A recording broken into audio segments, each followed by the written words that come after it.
And I'm here, and I'm not sure. Can you see my screen? Yep, we can see it Hey, again. Nikki. Hi. I just adjusted your volume because you were really loud. Oh, I'm so sorry. You're good. I adjusted you too far down, and now I think I have you in the right spot. I don't want to yell at you the whole time, so I'm glad we can adjust it. And it looks like Caden's joined too, so I'm not sure who's going to kick us off here. Okay, I'll go ahead and kick us off if you're ready. Yeah. So thank you so much for having me today. My name is Megan. I am the Executive Director of Communities for Youth. I am also a professor at Boise State University, and I have worked many years on the Icelandic Prevention Model research team, both in Iceland and in 43 countries around the world, including many states in the US, including Alaska, Vermont, West Virginia, etc. And so I'm here to talk about this process that we've brought into our Idaho communities over the last few years, and really due to this amazing partnership with Southeast District Health. I really appreciate questions, comments. So at any point, if you have that, please don't hesitate to, I guess, yell back at me. So just a little bit about Communities for Youth. It's an Idaho-based initiative focused on improving youth mental health and well-being through upstream prevention. And if that's a kind of a jargony word for you, we'll unpack it throughout this presentation. But really the goal here is to identify new ways of approaching the current crisis we're facing. What we do is we build community capacity to make data-driven decisions. And I know that's such a thrown around term, oh, data-driven. And so we're actually trying to get it into the roots of a community. We engage young people as the heart of our process. So we keep their voices and their experiences in the center. And we partner with everybody. So schools, parent groups, hospitals, local law enforcement, really closely working with our state SROs right now, business leaders, faith leaders, you name it. If they want to be part of making their community the best possible place for kids, we will partner with them. Because ultimately our why is we want young people all to have what they need to thrive and to not be vulnerable to substance abuse, opioid use, drug use, and to mental health challenges that face them. So just kind of normalizing and setting the stage, kids keep us on our toes. You guys, I'm sure, have young people in your life, and being an adult that cares about kids right now can often feel like playing whack-a-mole, right? You're bopping fentanyl, right? Fentanyl, and then you're talking about vaping, and you're bopping vaping, and then all of a sudden it's sexting, and then who knows what's next? Social media, internet, academic grades, right? And the problem with whack-a-mole is that it really is designed for people to fail. Right. And so what it does is playing whack-a-mole with young people and this challenges they're doing makes us all tired, and it actually misses the thing that changes. So unfortunately, right now in society, if we hear that fentanyl is in our community, what we do is we run to fentanyl and we try to learn everything we can. And we use fear tactics and we make parents very afraid of it. But what happens is if parents are inundated with that same message about fentanyl and vaping and social media and screen time and all the things, they end up getting to compassion overload, right? They just don't have capacity to respond effectively anymore. And so that's just kind of the context. The other context around Idaho specifically and our mental health is that the Mental Health America ranks states, and Idaho is ranked 50th out of 50 when it comes to youth mental health outcomes. And so this is really why our organization is trying to stand in that gap and really change that tide. Unfortunately, Idaho's youth suicide rate is 1.8 times the national average. And when we, which I'll talk more about, distributed the Idaho Youth Wellbeing Survey to 66 schools throughout the state, our depression rates ranged from 24% all the way up to 67% of a school population experiencing depression at a moderate to severe level, so at a clinical level. And so all this is not to stay in the problem space. I actually don't like staying here very long, but this is just to say there is a problem that we need to address. And so often, and I apologize for my quick switch to humor out of a tough slide, but often I think of the mental health crisis as these lovely young men who have been covered in paint, I can't see your faces very clearly, but often when I talk about these young men, there are people in the audience who immediately have a visceral reaction because they've experienced these young boys in their life. But really, we like to talk about this as the scope of the problem has to match the scope of the solution. And so right here, if I handed you a Q-tip, right? A Q-tip, sure, it will clean the little cheek of the boy. And some of you are such hard workers. You have great intent. You're going to diligently work on this. And so you're going to be using that Q-tip as furiously as you can. But the problem is, no matter how well the Q-tip cleans the face, young boys, as you know, who are nearby paint, what are they going to do? With the other hand, as you're cleaning this little spot on their cheek with your Q-tip, they're going to grab that paint and splash it all over their face again. And so this is currently how it feels to be in the Idaho youth mental health crisis for many of our professionals who are on the front lines of this work, whether it be teachers or parents with young people struggling or neighborhoods or schools. It really feels like we're trying to Q-tip the approach. We're trying to do like one suicide prevention week and then call it good and say that we've solved suicide, right? We're trying to, write one time in an academic year, you're not alone in chalk on the sidewalk. But those are all, although doing something, they're a Q-tip level approach. And so we really need to match our solution to the scope of the problem, which we just noted was great. The lens that Communities for Youth brings to this work is really that upstream prevention is that right-sized solution. One of the reasons is because it focuses on root causes instead of waiting for crises to occur. So often when we are worried about suicide, we go right to QPR training, right? But QPR training waits for someone to become suicidal before we're noticing or doing anything about it. And so while it has a very important role in the work, it cannot be the only thing we are doing in this space if we want to actually prevent suicide.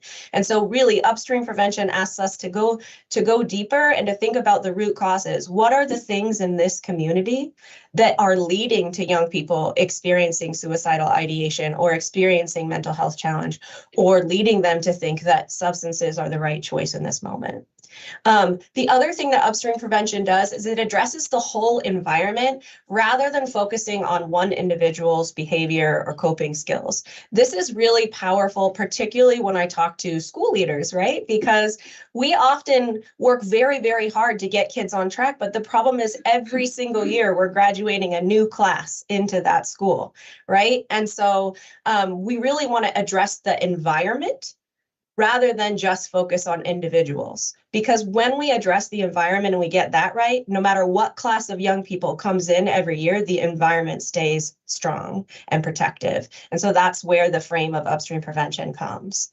Another thing that's part of upstream prevention is increasing what we call protective factors. So things that no matter what challenge comes kid way, the more protective factors we have on board, the less likely they are to experience the negative outcomes or the consequences of those hard things that come their way.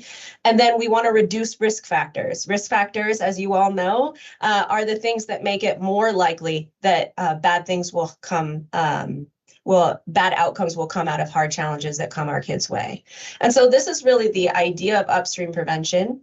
It's controversial, but sometimes I have people think about what we currently do for vaping prevention. And the number one thing I hear, no matter where I go in Idaho, is that we are putting vape detectors in bathrooms. And unfortunately, vape detectors do not do anything to change the conditions by which a young person would choose vaping. They might prevent vaping in that specific bathroom.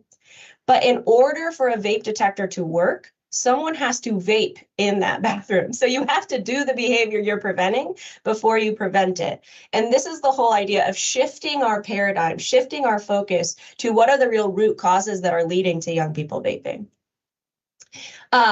If you are on board with me right now, that's great. Now I'm going to talk about what it looks like in practice. So on an annual cycle, and we make 5-year commitments to our communities that we work in, we do 4 things each year. The first step is building a community coalition, and our coalitions in Communities for Youth look different than maybe some of the coalitions you all have participated on. These are coalitions that are broad and deep. So they include the normal folks, service providers, local leaders, etc., but they also include youth and families and faith leaders, pretty much aunts, uncles, grandparents, anyone who wants to be part of making that community the best possible place it can be is invited and encouraged to join our coalition. So that's step one. Step two is centering the youth experience. And this is where we collect robust population level data on young people. And I'll go into the details of that coming up. But really, this is a moment where we can center the conversation on the true experiences of young people. As you all know, as well-intentioned adults, we come from many different perspectives. And so a social worker may have a different idea about what's going on for young people and what the solution is than a police officer, than a teacher, than a parent, than a doctor, etc. And so what happens is it gets noisy and we don't know exactly what to do in that. So we instead center that youth experience through robust survey data collection and then also follow-up focus groups. So frequent conversations with young people to keep their experiences at the heart of the process. The third step is set goals and take action. So this is where it's actually my favorite part because I'm a huge community person, and this is where we take the data and we share it back out with the community. What this looks like is we identify the top 6 risk or protective factors that are important in that community to substance use, if that's goal, or to mental health challenges, if that's their goal. And we share those top risk factors back with them and have conversations around what they're seeing in their community and really provide context so that we're not just taking action based on statistics or numbers, that we are really housing it in the true experience of that community.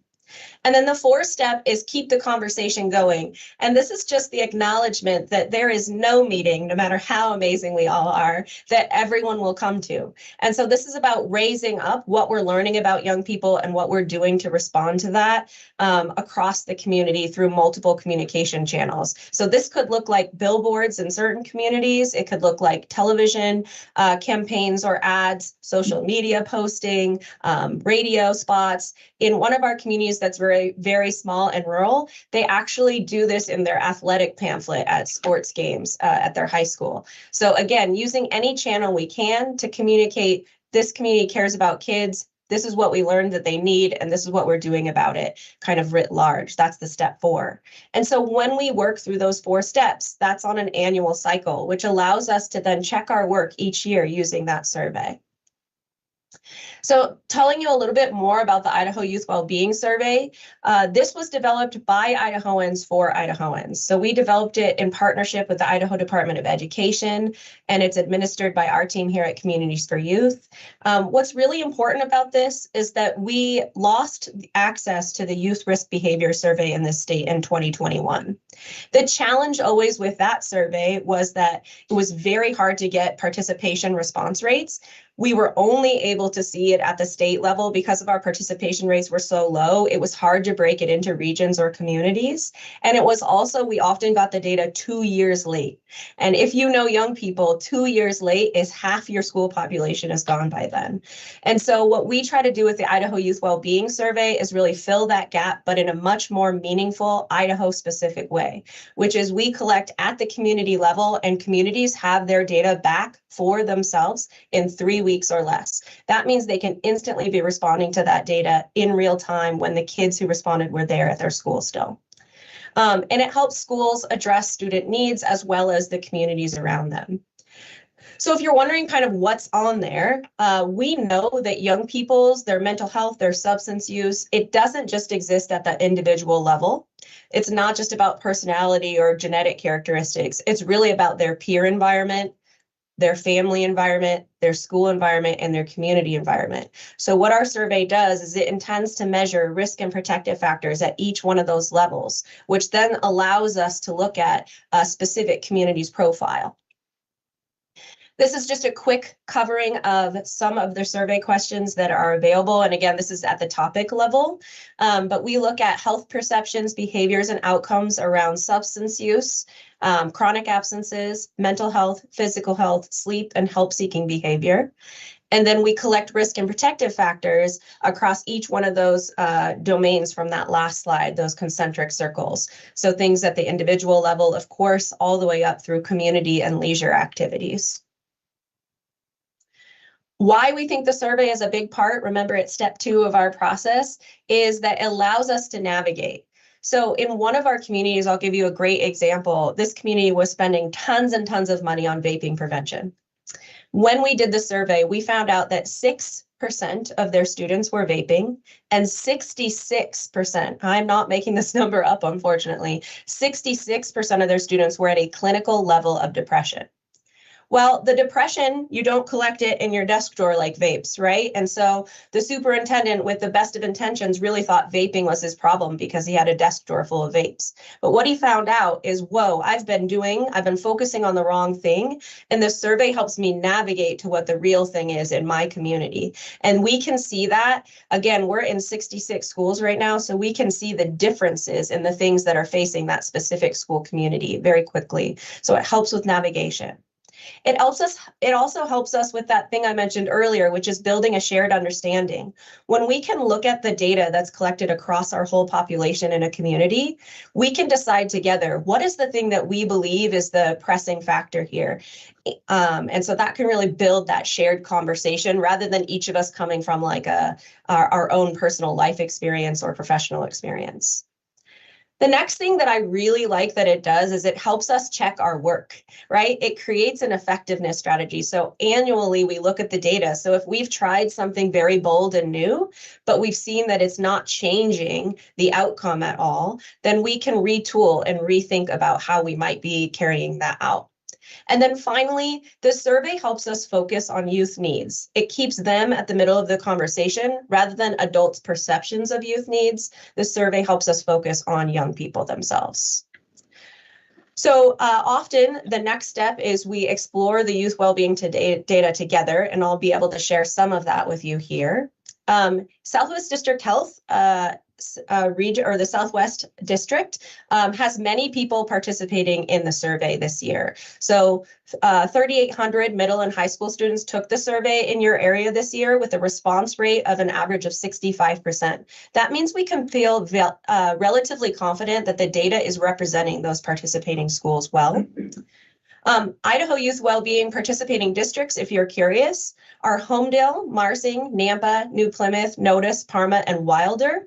And the ones with stars are actually our regional initiatives, and Caden's going to talk about those in a little bit. Some just outcomes at a glance across your data that that sample of 3,800 people.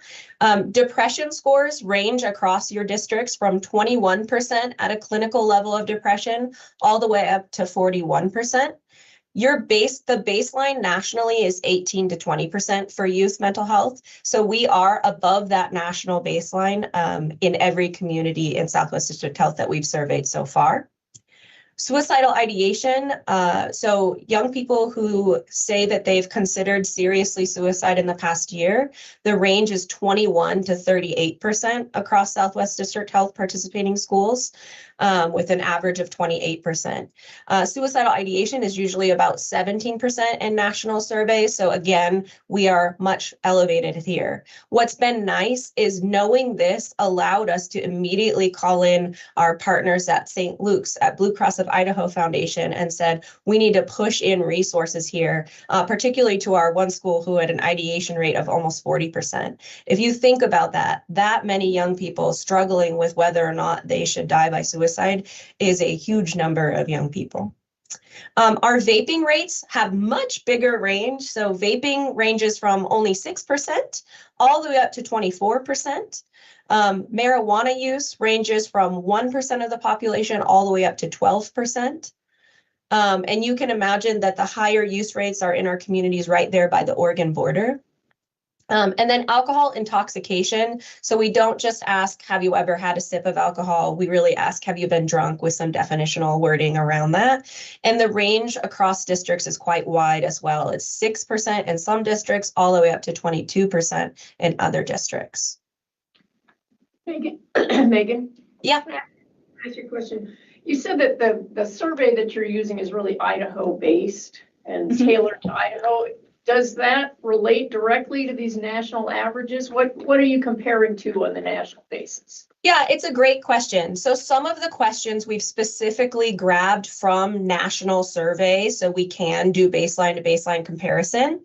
The depression one is a little bit more tricky than that because unfortunately the YRBS asks a question that we actually don't think is a really good measure of depression. They just ask, how often are you sad or hopeless? And so that feels kind of light when we're actually talking about depression. So we actually use the clinical measurement tool.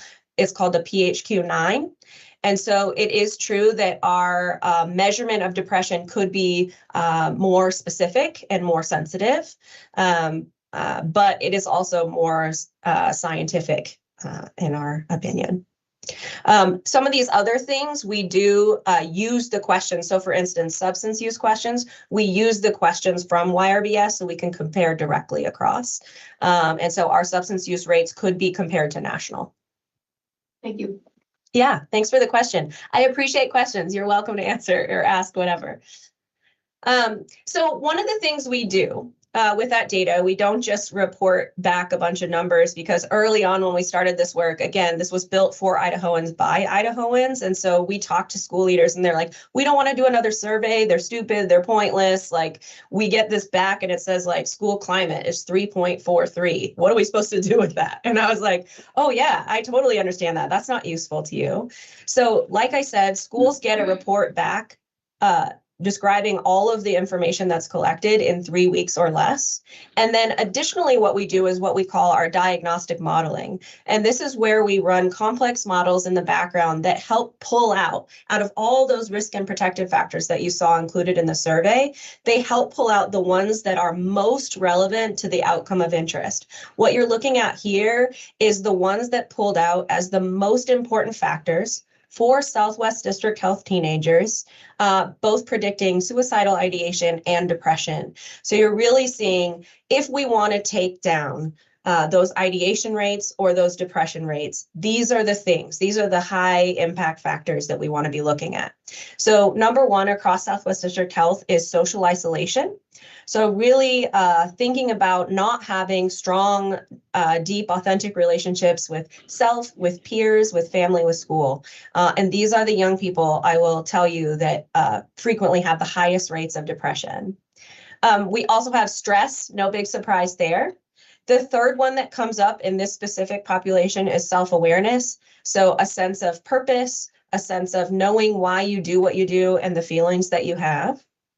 Number 4 is sleep. I'm happy to tell you, you guys are not the worst in sleep across the state, but sleep is definitely a driver for our higher mental health rates. Community connectedness. So you're seeing this theme across the need for connection and relationship in Southwest District Health kids. I will tell you that this community connectedness does not come up in the top 6 for all communities. And then also family support. So if young people feel they can go to their families for emotional support, and there are several questions that indicate this, that is protective for them. If young people feel like they can't ask their families questions about personal or sensitive things, then that is actually a risk factor for them. So the next process you heard, so that was step 2 we just went through. Step 3 is really, like I said, the fun part where I get to share it back out with the community. And what we do is we meet in small groups across the community and unpack those top 6 risk and protective factors in their specific context for their specific students. And so this is a picture of one of our data walks with teenagers in Nampa. And then Kaden, who is an incredible lead on the Southwest District Health team, is going to talk about our regional initiatives in your area. Thanks, Megan. Good morning, everyone. My name is Kaden Griffin. I am a senior health education specialist on our community health team, and I also support our Partnerships for Success program at Southwest District Health. which focuses on youth substance use prevention through evidence-based and community-based upstream strategies. As Tara, our program coordinator, shared with the board in July, we partner with Communities for Youth and communities across our region to implement those upstream prevention strategies that align with the Communities for Youth model and address the leading factors of well-being and substance use in our communities by really turning that data into action so that their youth can thrive. Megan did a really great job outlining how her team works alongside and within communities to change the environments to support youth well-being upstream. And I'll continue on some of our regional data by providing a really high-level overview of how our team partners with communities to turn that data into action. And as Megan noted earlier, sometimes we respond to concerns in our youth at the crisis intervention level. So sometimes when we do learn that our students are in crisis, Southwest District Health often receives requests to conduct suicide prevention trainings such as QPR, which is one of the trainings that Megan noted earlier, and it's a training that we offer Southwest District Health to educate participants to recognize and respond to suicide crisis at that crisis level. And as Megan noted, that is a really needed training. It's very valuable to ensure people in crisis get the support that they need. And through the partnerships with Communities for Youth and embedding their upstream prevention model into our work, we're also able to encourage our communities to think beyond and before crisis intervention as well, so that we really begin shifting into prevention-based and community-led initiatives to truly support our communities so that their students can thrive. And we also support that long-term well-being. And this example can be found in the Southwest District Health communities whose students are reporting suicide ideation and depression and substance use at higher rates. So we're able to support with both that crisis intervention education and encourage upstream models to support multiple areas of well-being to support our youth. So on our screen and in the board packet, we have a description of what the school districts, Communities for Youth, our well-being coalitions, and Southwest District Health's roles are in our four-way partnership. So on the left-hand side column, the school districts lead out on consent collection for the Youth Wellbeing Survey. They do the survey administration. They implement all of the evidence-based efforts in the schools. They could also serve as the coalition lead as well because they have that great insight to their community. Communities for Youth analyzes the data. They identify the key risk and protective factors driving those outcomes like depression, substance use, suicide ideation. And they also provide that really amazing TA support to support the upstream prevention process. And the Youth Wellbeing Coalition, they could be made up of our local leaders, parents, educators, faith leaders, coaches, even the youth themselves in some of our coalitions. They're really the driver of the implementation efforts and community outreach within the community. They develop and implement the yearly action plan based on the leading factors of well-being within their specific community. So it really is locally led and community driven. And Southwest District Health provides funding, coalition facilitation, technical assistance, guidance on action plan development and implementation. And we also support by ensuring fidelity to utilizing the evidence-based strategies and the Communities for Youth model.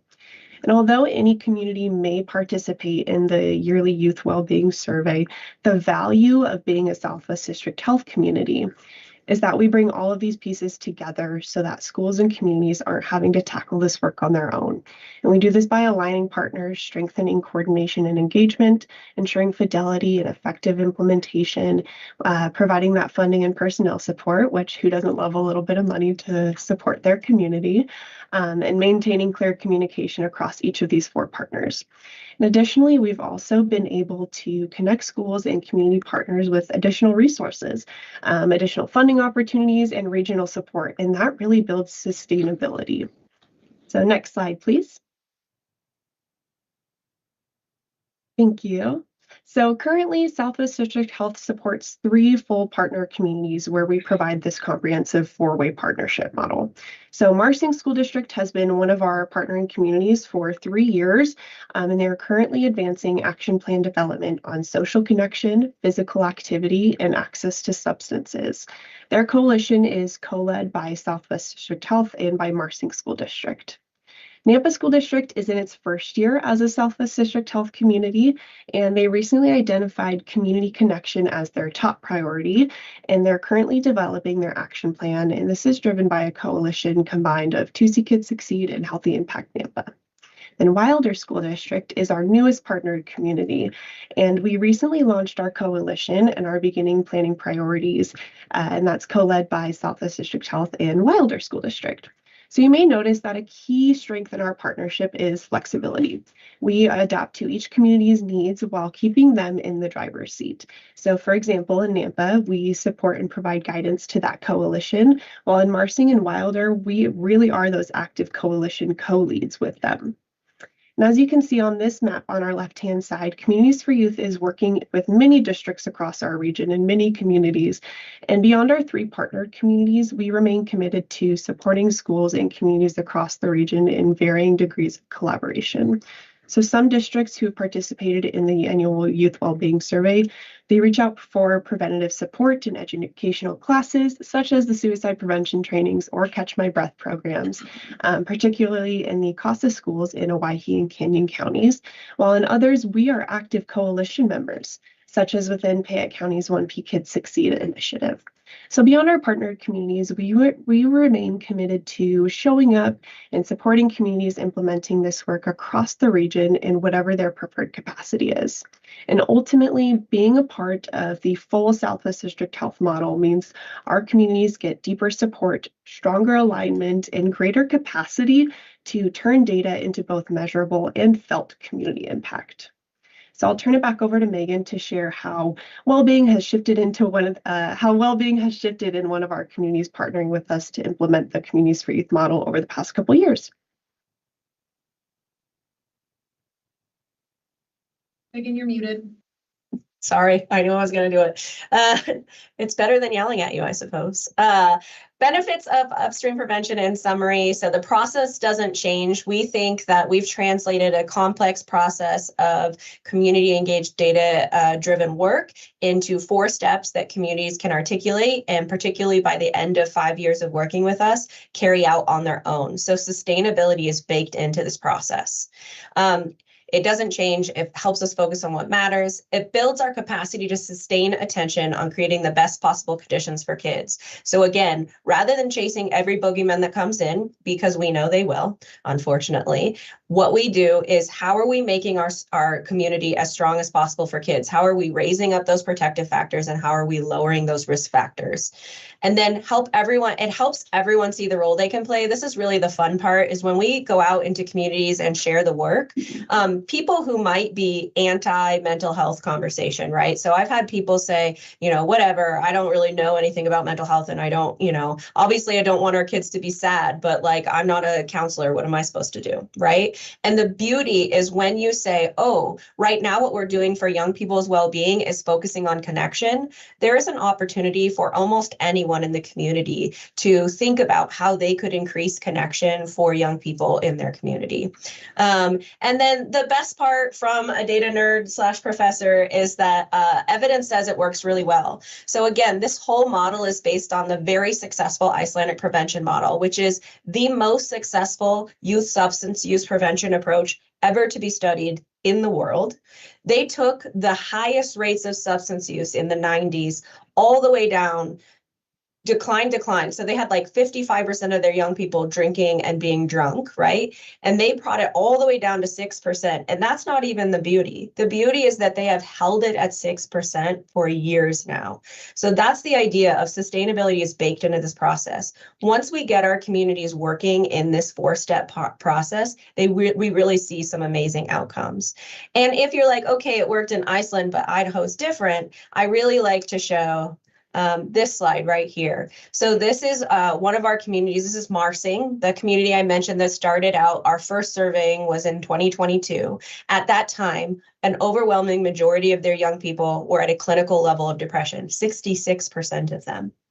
And you may say, oh my goodness, how does this work? But year over year, because of not of just our work or just Southwest District Health's work, but really because of the amazing community response of once they knew where their problem was, they could focus their attention, their resources, their effort, their conversations on one thing. You can see how rapidly it drops. And I'm pleased to say that they have gone all the way down to 22% in just a few years. I challenge you to find another approach that would bring down depression rates that quickly and sustain a continued decline. So this is really why I get excited and why I sound a little bit evangelical about this work, is because I see this over and over again in our communities where we're there for at least 3 years. And so the beauty of this is that, as Kaden mentioned, you are launching one in Nampa, which is a huge population center, and then you are also launching one in Wilder. So some beautiful opportunities to see us decline these high rates over and over again. If you're still kind of suspicious, I like this one too, because this one is showing you two things. It's showing you the dark blue line, which is that moderate to severe level of depression, that clinical level of depression in one of our communities, starting at 38%. It's gone down to 18%. What you're seeing above it is the light blue line, and that was high social isolation. So this was that risk factor that we identified in the community as a focus area.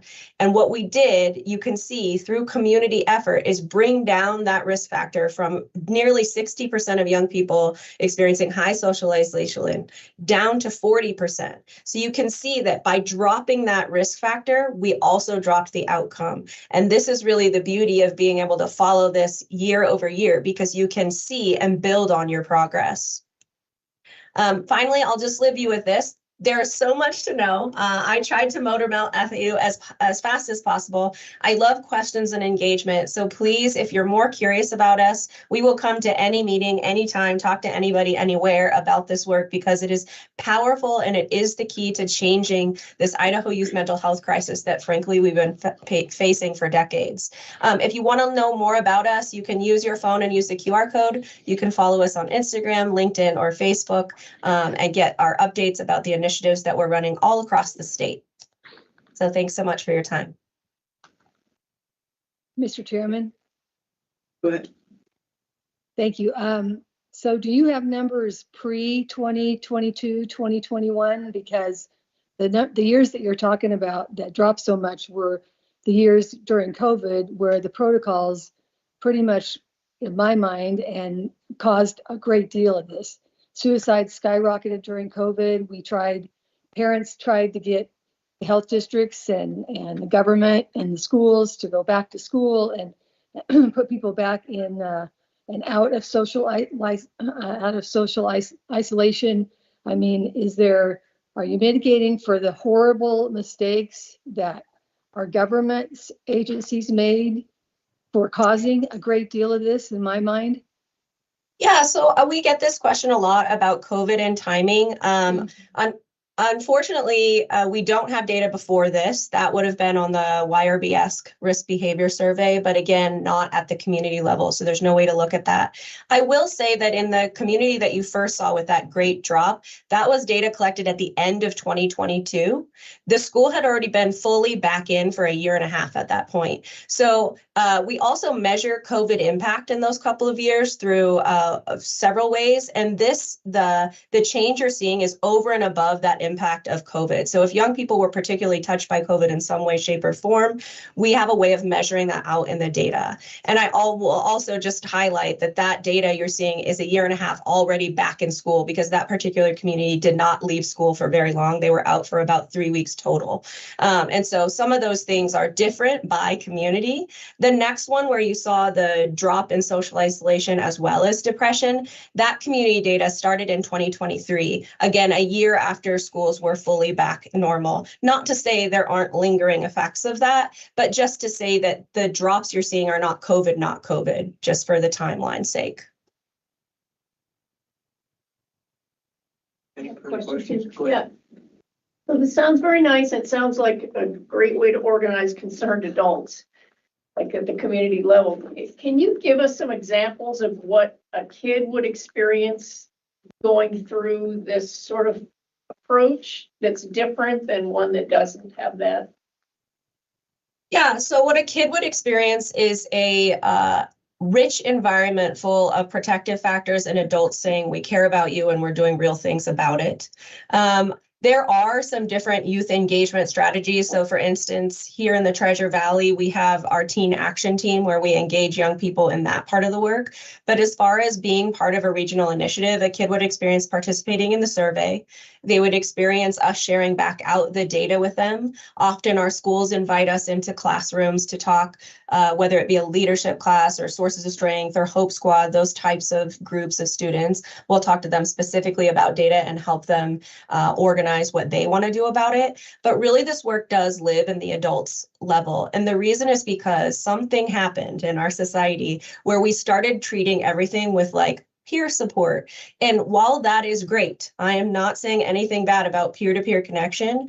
Adults have to be the adults in the room. So we are responsible for the environments that the young people grow up in. And if we don't contribute to making their environments better and we just ask them to cope harder or help each other through it, we're actually abdicating our role as adults. So this model is really about organizing and coordinating adults to focus on how do we make this the best possible community for kids. So kids are part of those conversations frequently, but really the ask is for adults.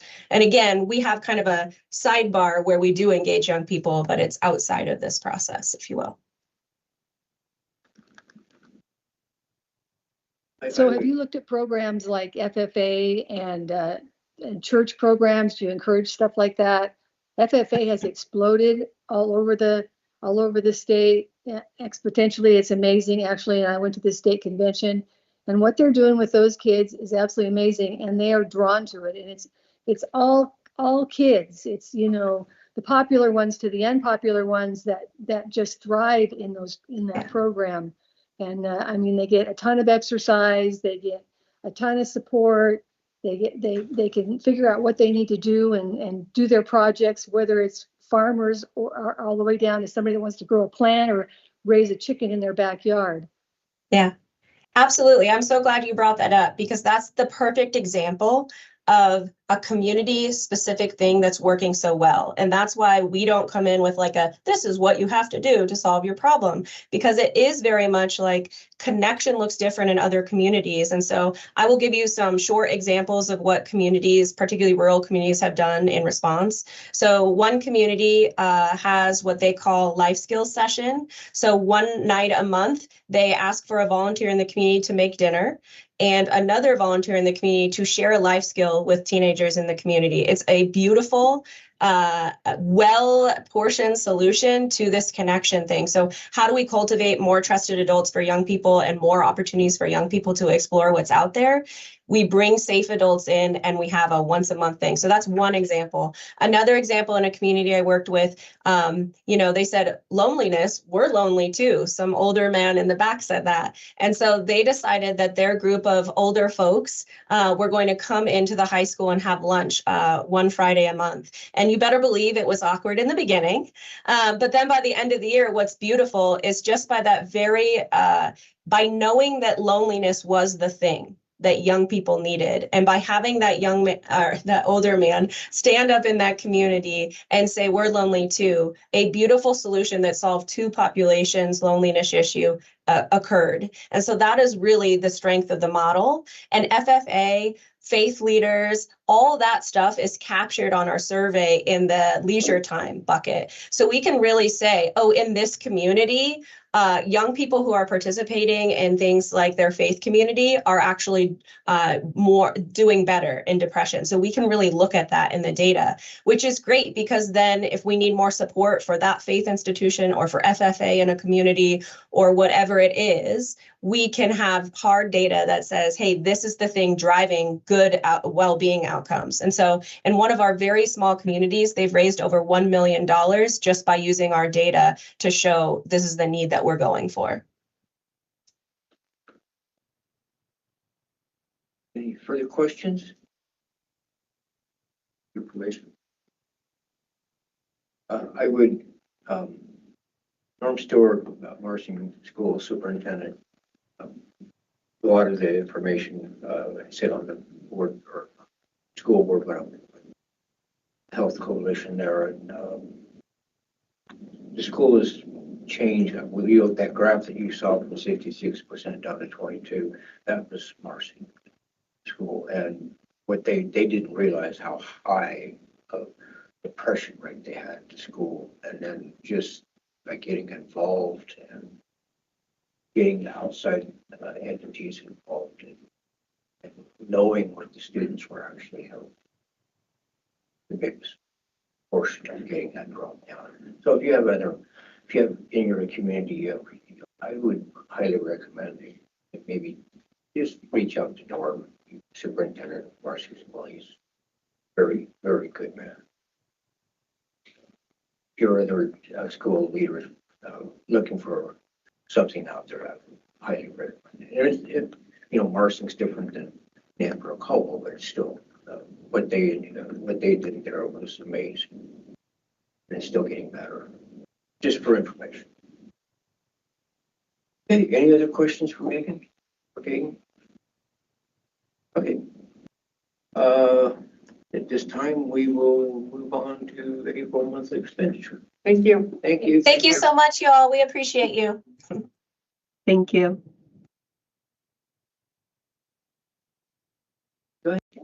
Mr. Chairman. It's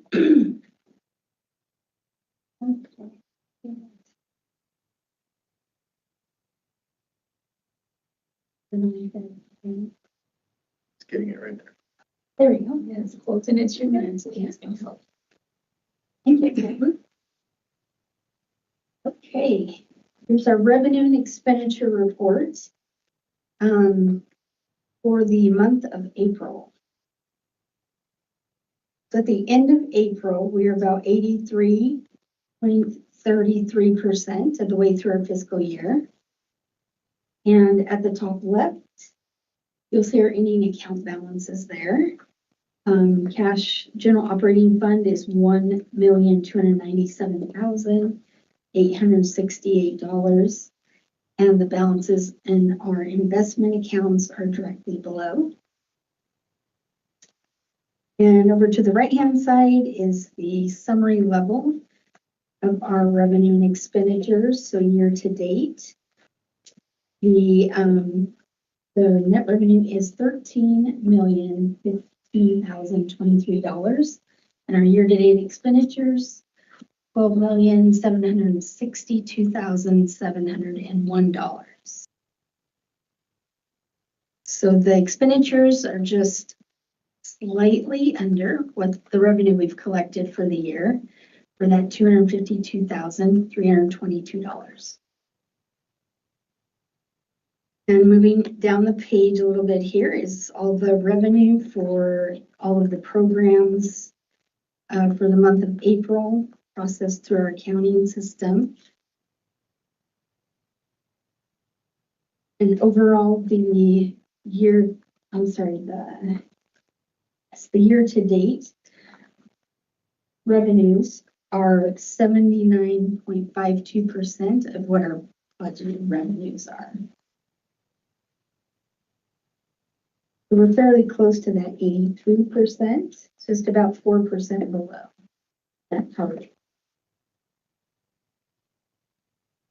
There are a couple of sub-grants in this list that we did not receive payments from IDHW before the end of the month, so that's is making up that 4%. And the other area is the crisis centers there in yellow. You'll see that those percentages are fairly low, and that is due to we had restricted funds that were included in the budget, but we already have those funds, so we're not going to see them coming in. They'll be reflected in the year to date. So it's skewing our percentages a little bit there. So if you guys don't mind, next month, I'd like to add a column in there that is labeled your committed funds or restricted funds. So it breaks it out of the budget, and those percentages will be not as skewed as they are right now. Are there any questions on the revenue? Okay. We'll move on to the next page, expenditures. And overall, our expenditures are 77.98% of our budgets, excuse me. And that's just about 5% below where we expect to be right now. But our year-to-date expenditures are within 1.5% of the revenues we've collected. So we're pretty on target there.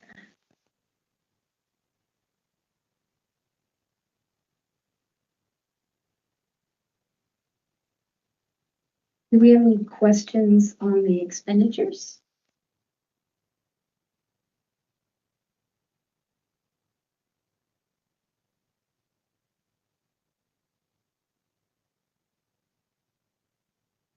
So the third page is the page that I talked about last month. And this used to be added in your board packet and finally got it in there again. So the first column is the list of programs. And then the next two columns identify the year-to-date balance of funds categorized by either restricted or committed funds.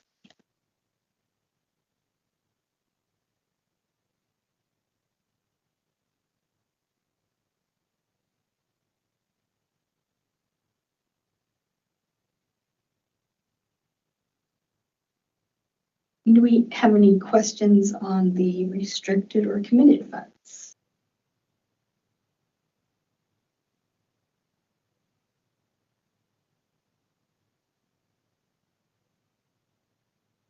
Any questions for Bill? Okay, thank you so much. That would be.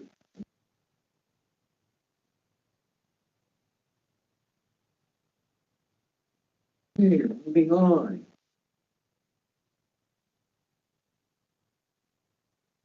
Contract services and grant applications, Don.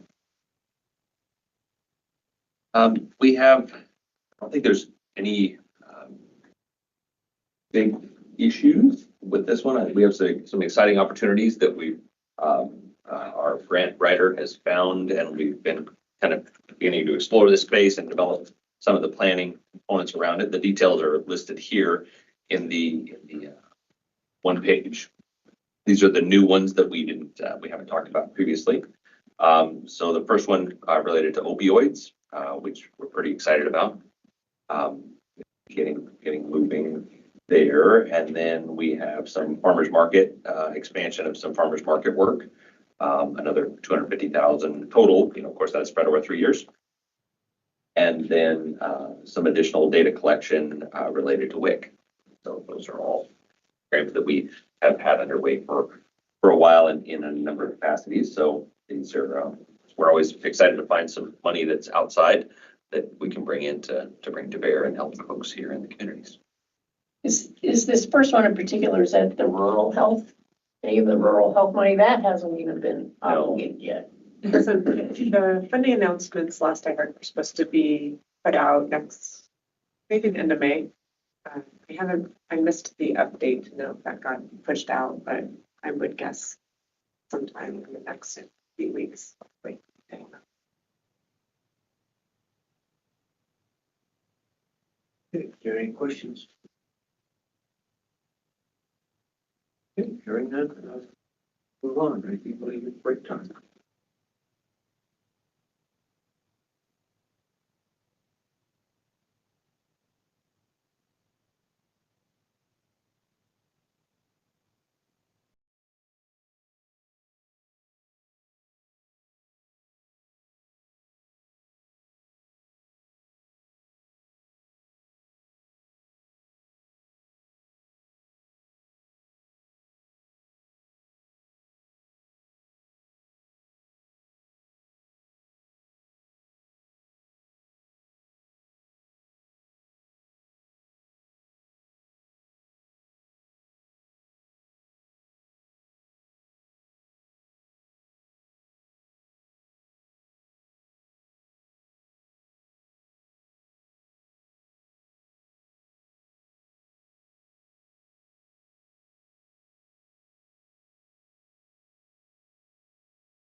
Yes, good morning, everyone. So last month we spoke about fees a little bit, and it was asked that we relook at the fees and make sure that they are all appropriately set for our costs.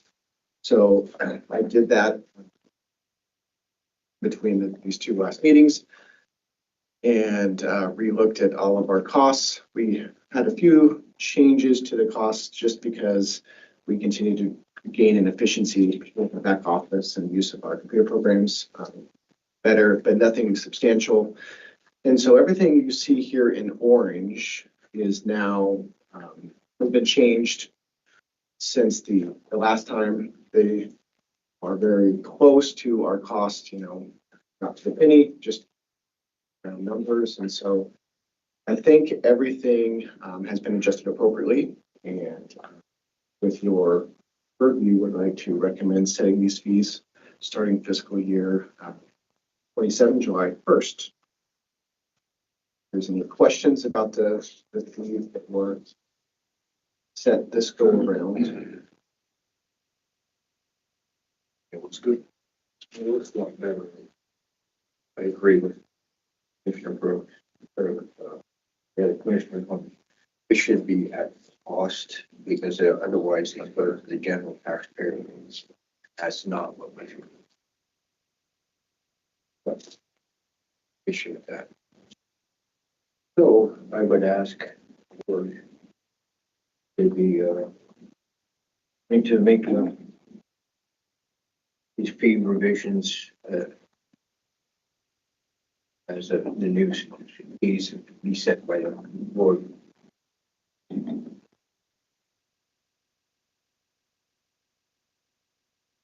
I would move that we approve the proposed environmental health fees as presented.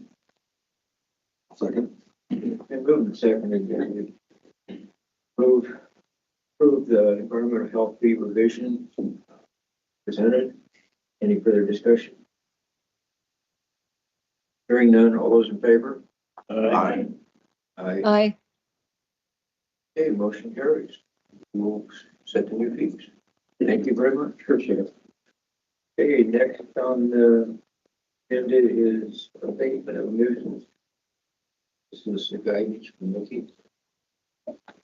I have some handouts in your board packet here of statutes that included some back story on kind of the situation that continues to evolve for the district. So kind of the drivers of the conversation today are continued interest from, I guess, like our staff with nuisance complaints, but also with code enforcement and then also just the enforcement side for nuisance complaints, most specifically to subsurface sewage. We've been asked by some of the counties to kind of lean in with our authorities to help abate, bring people into compliance and abate some of these situations. So this isn't something that I feel like the health districts maybe like kind of periodically over time from just talking to some of my peers who've been around longer than me have addressed, but not consistently. And I don't know that I have a lot of confidence that we're all applying the law as it should be intended. So I was hoping Mike Kane could be here today to answer questions that kind of guide the conversation. We had to be out for surgery his wife was having, but I told him I'd collect questions and we could move this conversation or finish it maybe at the next meeting, but at least it would be a good start. So when we run into complaints of open sewage or illegal systems, we obviously will try to get compliance with just, bringing them into compliance without having to use any of our authorities. And I would say this is very small scale. One of the things I'm hearing more about is that there's this, and I see it too, living out here in Canyon County, is that there are legal systems all over the place. And I don't know to what extent the district and board feels comfortable without us going out and pursuing, trying to bring these into compliance, if we wait for the ones that are just really bad and act on them, or if we actually take a more proactive role. And then the other aspect of this is just where our authority kind of ends and our reliance for enforcement is with the sheriff's office and the prosecutor's office. And it was kind of timely. I actually have a meeting on this topic with Canyon County later today. But it just continues to pop up. So what I included in here in the packet is a little bit of this authorities that the health district has. We have the responsibility to abate nuisances. It talks about, eliminating filth, infestation, infections, communicable disease, health hazards, and so on. So clearly subsurface sewage issues that are out of compliance could fall within these parameters. And we haven't, to my knowledge, in the past ever went to the length of like filing actions in district court, which would, I think, assume some cost to the district. So thinking about like some of the financial implications to the district if we were to move forward with some of these actions. So that's one piece of law that applies to the district that I wanted to make you aware of. The second page in here, it talks about our ability to quarantine, which basically says that the district board has the same authority as the state for quarantine. And we often think about quarantine as, from a public health perspective, as taking someone who's been exposed to, say, coronavirus, but not sick yet, and then quarantining them until we know if they're going to get sick or not. So that's one definition for quarantine. The other is applies to an actual physical place. And you can quarantine that so nobody can enter or exit unless you've given them explicit permission. And that's somewhat described in the following page, which outlines the Department of Health and Welfare Director's powers and duties, which, going back to what district board has the authority to, is the same as the state. So I've highlighted in yellow on pages 2 and 4, where it specifically talks about the ability to impose orders, and it talks about quarantine. And we have done this before, maybe a year and a half ago. Tom and I worked on it together. We had a situation where a septic system was backing up into a house that was being rented by a family, and the owner wasn't addressing it. So we made the decision to quarantine that property. That then allowed us to work with the sheriff's office to get the family out into some other type of temporary stable housing and get the septic system into compliance before the landlord or property owner rented it back out again. So that's kind of an example of what it looks like when we issue a quarantine order. But I don't want to be too heavy-handed, so trying to figure out like what's the right balance of our engagement with the health district and working in coordination with our counties to clean up some of these issues that are out of compliance or the legal systems creating health hazards.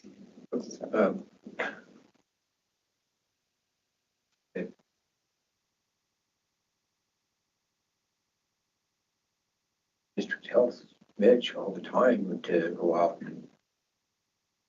So far, we've never had any issue that, I get with the prosecutor, make sure that, but if we end up getting compliance just by them, the property owner to fall into compliance, because the other thing is if they don't come into compliance, it can become very costly for them. They usually figure that out real quickly. So I don't know what, if the other counties have, I know that the Canyon County is tremendously big, and you'd be a lot of problems. If you had the same issues that we have in Hawaii County, you'd have one person out there all the time, and I get that, so. And the nuisance abatement, I mean, that means you have to actually decide or cite them for being a nuisance first. Is that complaint based, or I mean, mean, we have a nuisance ordinance that defines what is or isn't a nuisance, but I guess my concern is that there's so many of these RVs and we don't know where that sewage is going. Right, they're all. And any of those that are plumbed into the ground are not legal systems. Yeah, they're draining in the ground, they're not. So I guess without my going out question would be, preemptively, I guess, then how do you even know? what's this gives the authority to the board, so what's the process look like? Does that mean the board has to vote? In the contract that the board has with me as a director, this is a delegated. You have a board. delegated. So what I usually will do is we'll, initially initiate like all of the process on the front end, and I'll make the board chair aware. And then when we get down to the point where we have to issue a legal order, usually I'll check with the chair and say, do you want to come sign it or do you want me to sign it? But as far as these, But we don't, in the past, we haven't brought it to the board or held a special board meeting for action. right, but when it gets to issuing, quarantines, you do that, you have the delegated authority to do that, it doesn't have to come before the board. Mhm. Okay. And then she just brings it up to us, to the board later on.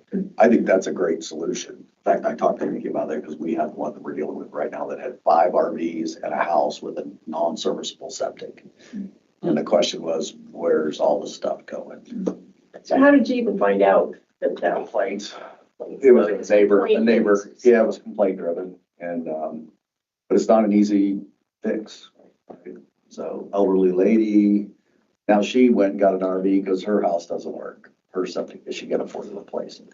Because the septic, I don't know if you priced them lately, but they're not cheap anymore.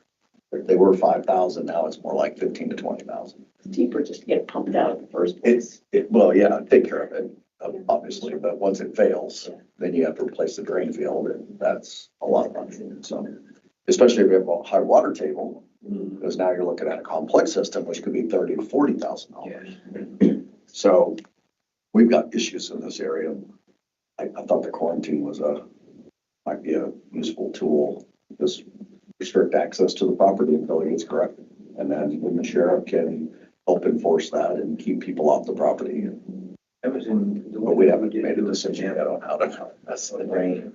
It was. We've gotten some of the people off, so it's going down, but we still have. And then the RVs are also illegal. Yeah. Because they're only supposed to have one with a permit, and I got 5. That's called an RV park. Or a campground. And the other thing is. Cash cow. I recommend before you go too far with any of it, whether it's district here or get with your attorney. Yeah. I would be an attorney. I would stay away from the litigation. I can tell you that's not cheap. That'll cost us, anywhere from $7,500 just to start one to it could be $20,000, $30,000 to litigate it. So, I mean, those could add up real quick. And I think, I know Commissioner Brooks and I've talked in the past about some of the open dumping sites that are, and there's multiple issues usually. Yeah, it's not septic systems, tire piles, Trash. junk. And we talked about trying to abate those too, which, and when I read our statutes, we have authority to work in that space to abate it, but is that something that It costs. we should be setting aside funding for? You guys have an ordinance that allows you to abate? Oh, yeah, we put money in the budget just for abatements. And then put that on the property. $100,000 a year, How much? 100.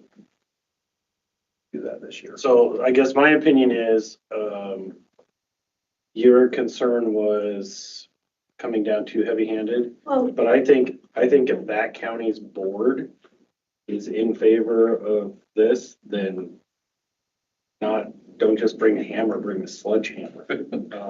Because that's where we're We at. need that, yeah. I would agree.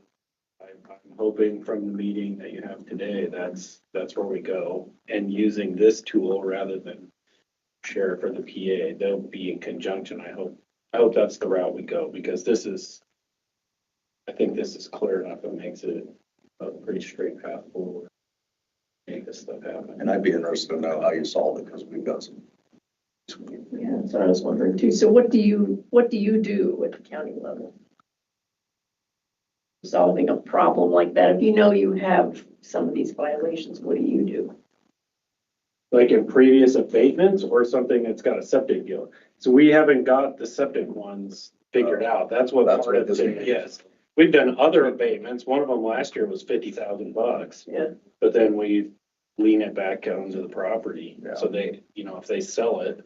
Yeah, that's just a cleanup, property cleaning up. Yeah, and we've got another one out south of the lake that would probably cost, I would imagine, close to $1 million to abate. Clean it out. Oh, yeah, I mean, there might be 1,000 tires on the place alone. I don't know, you can't even see them all. Yeah. But, from an area, but, no, the big one is we've got a couple places that, you know, it's an unpermitted house. It never got a final. I don't know if it has a septic. If it does, it's really close to a pond. It's close to the Boise River. There's RVs there. Neighbors, know that there's an outhouse out there with, you know, when it snows, there's no footsteps going to the outhouse kind of thing.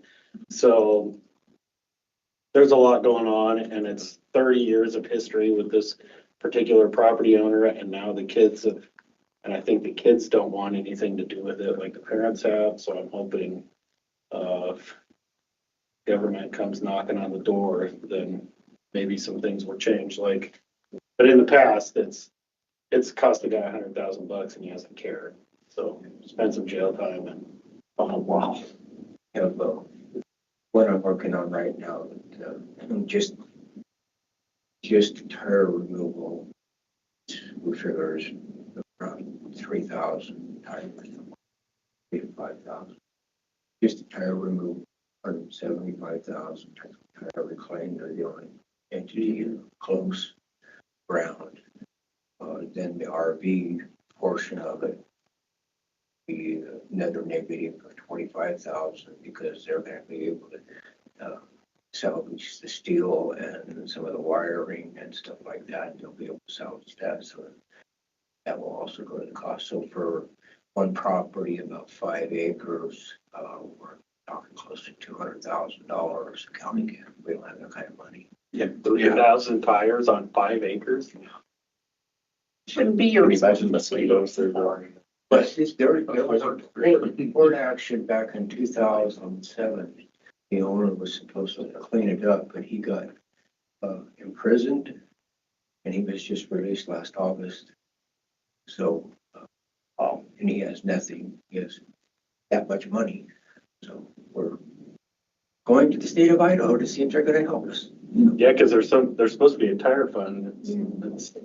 It's what we're going to try. We got the fire marshal, the Idaho State Fire Marshal, to agree that it's a fire hazard. Because once tires start, there's a lot more than just, there's so many toxic fumes that go in the air. It takes so long. It's terrible. To clean up that, because you don't even want to go in and after they burn, you don't want to go in and clean it up. Because they have, tires have actually forever metals or forever chemicals in them, so we have to be very careful. It's going to be I've been working on it for 3 years now, 4 years now. Still haven't gotten to it, gotten it done. See, I'm going to retire. I'm going to retire in about a few seconds. All right, 22 years, I thought that was bad. I'll let you guys know how that goes if we ever get to it. Hopefully, they were supposed to put in legislation, the state was supposed to, but they didn't do it this year because of the budget. But they were supposed to put in that they will take care of getting tires removed. It'd be fun for that. Yeah, it was fun. The outfit over in Du Bois, they did one over there. It was over $10,000. Tire, about 20,000 tires. Mr. Chairman, is there anything, because we just had a free dump day, and so that was a huge part of it, is people bringing their tires in. I think it was limited to a certain amount, but I mean, is this getting so bad that we need to have maybe a ordinance or a law or something that says you can't have more than so many on a property? Because that, good Lord, how on earth did that get so out of control? We already have that, but you have to be able to enforce it. And Right. that's sometimes the judges don't look favorably in that. I don't know why, but they want everything pretty, you got to be very stepful on how you do it. And like I say, we have a court order on this one. It's still not done. And that court order was 2007. And we're almost 20 years later. And nothing's been done. And it's because there's a cost to it that end up in the BLM and they end up in the pile and not just going to the landfill. Well, and it's not just the tire, and what can happen is the mosquitoes that come with it, and all the other issues that come with it, because you have West Nile virus, you have all these other things that come into play. So it is a major health hazard, but there's no way I can't go to my taxpayers and say I need to spend $200,000 to clean up a 5-acre parcel. But I do wonder, like, thinking ahead, if we identified those earlier, quarantine the property, got them cleaned up. I don't know if quarantine would be a motivator, but if you can go on the property, then it feels like it would be. But then I also don't want it to be so heavy-handed that it puts a target on us, like with the legislature, anybody to like. Private property rights. Yeah, yeah. Well, So trying to figure out kind of like what's the balance of getting those properties, like the health hazards, mitigated. That's a good question, because you probably drove by a couple of ours yesterday when you were up here. Or I yeah, saw it, yeah. Monday. Yeah. All the one way right up, as you come- actually, Commissioner Brody. Yeah, it just keeps getting worse. And it's not necessarily tires, it's just garbage. And I mean, not like bags of garbage, but the palace across from Lakey's is just unbelievable. Yeah, I pointed that one out to my colleagues in the vehicle with me. Yeah, that one's been there for years. And then the one right as you go into council, that's another one that's just a disaster. And that just has been like a short period of time, maybe a year, 2 years at the most. Is there something in place if you have to go to that route to clean a property up? Stops the owner from just giving him a fresh start, coming back in and got rid of that inventory there, and I can start again with tires. Or if they pay for it, and if we have ordinance that doesn't allow it, we have to enforce the ordinance. But then if they have the money to have it removed, then they'll never do it again. But 99% of them don't have the funds to remove it, so the county ends up owning a property that is worth $20,000 on a $200,000 bill. I mean, that's just where we end up. So you actually end up with the property? We end up with the property. It's a tax. We charge them for the removal. When they cannot pay for that charge, then the county attaches to the land. They have the opportunity to pay that off within 3 years, but after 3 years, if they don't pay it off, it belongs to the county. Honestly, we don't want them around. No, but what happens in that 3 if you went in and cleaned it up and he still has property, what's to stop him from Doing it again. doing it again? Yeah, I mean, I think it'd just be another cycle probably. And then, I mean, some of that maybe would be, you'd think some people wouldn't repeat the same behavior, but some people are hoarders and have an illness and like they're gonna struggle. We also know there was numerous violations, septic systems, many violations on electricity, how it's hooked up. I mean, every total disaster. But I have 20 of those places in the county that I have to work on. It sounds like it needs to be a cooperative effort between district health, the prosecutor's office, county commissioners, code enforcement. It's not a one. Oh gosh, no. Organizational task here. This has to be sheriff's got to be involved for enforcement. I mean, it almost sounds like we need to have a committee, at every county where this And we all have the same problems. Yeah, it's pretty much what is, happening in Canyon County this afternoon. That's why I said I'd be interested Yeah. in understanding how that goes. Yeah. And the one that worries me the most is the septics, especially like the areas where we have this time of year, our water table is like 18 inches under the ground. So if you got a fluid going onto the ground, it's getting into the water, guaranteed. So that is a big concern. What's your well depth?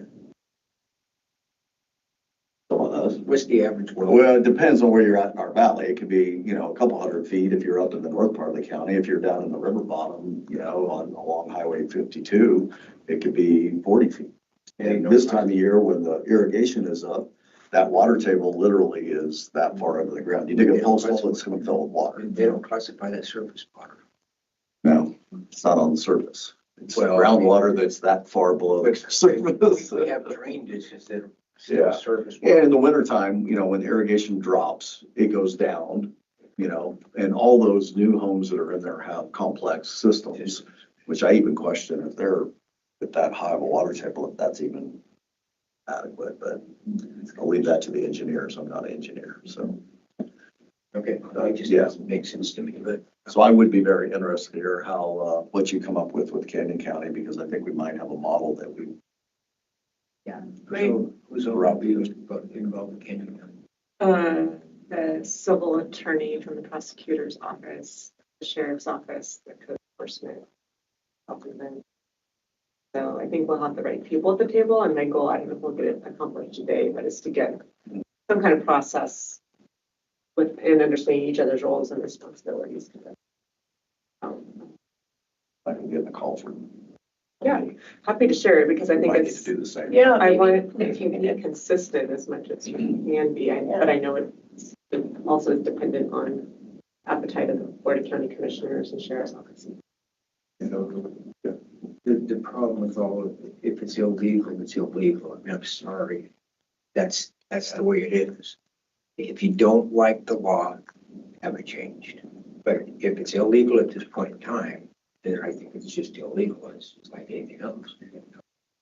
I get a speeding ticket doing 75 and 65. It's illegal. Somebody passes me at 80 and I'm still doing 55, and he doesn't stop and I do. It's still illegal.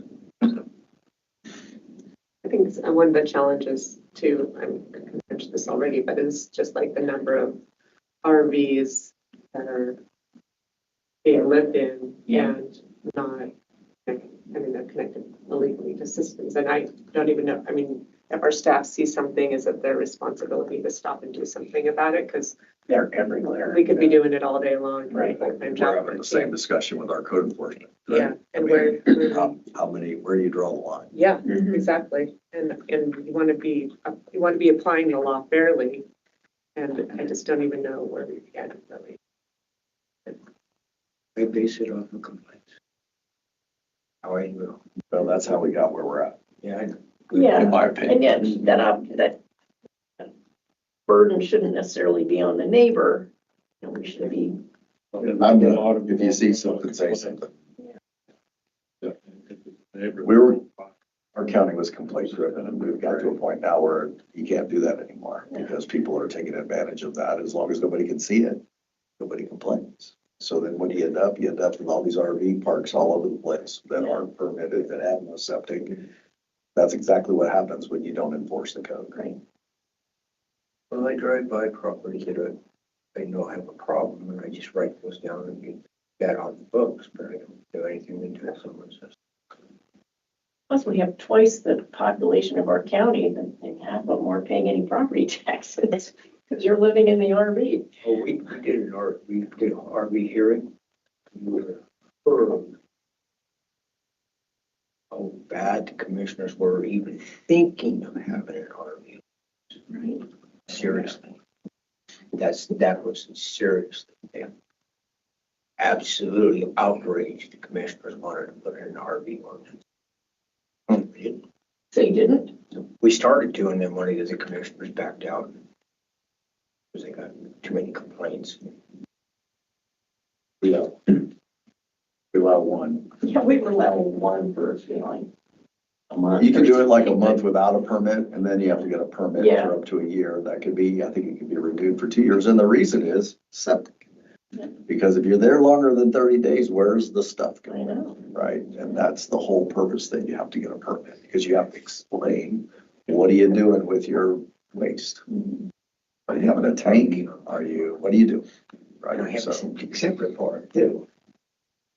but it gives, it gives the owner the opportunity to have a guest for a month Yeah. or whatever, Yeah, right? ours is similar. At a time. That long, 6 months. I think ours is a month and then it's a year for the permit. I'm starting to see tiny home, well, it's probably isn't new, but tiny homes moved in on wheels and then parked and kind of treated as an RV, Right. wheels taken off and then that. Park mobile, those park mobile homes, is that what they are? I'm not sure what they're technically called, but. There are. Yeah. They got wheels They're on just them. made with wood. Yeah, they're RVs. Something. Meetings we went to, Sherry Moffman shared on it up there in Valley County, and I don't know how many they allow, if they just allow one per dwelling or something. As long as that trailer is licensed. I don't know how long they can stay there, but it has to be licensed. Like they're gonna tow it down the road, or registered, I should say. I remember that being part of it there. Well, I don't know, you get to driving around your neighborhoods, and if you're honestly looking and get bold enough to go down an alley, I mean, there's RV parks within the block. They're in the city too. It's not just out in the counties. No. I see them inside the city limits. You got That's people what I'm that have talking larger about. lots. They got 2 or 3 RVs in the backyard. And they're pretty cozy, those RVs. The new ones are, it's like a house. It's like a house. I beg the differ, I have. They're not, yeah. I don't know if I'd want to live in one. I don't mind taking it to deer camp.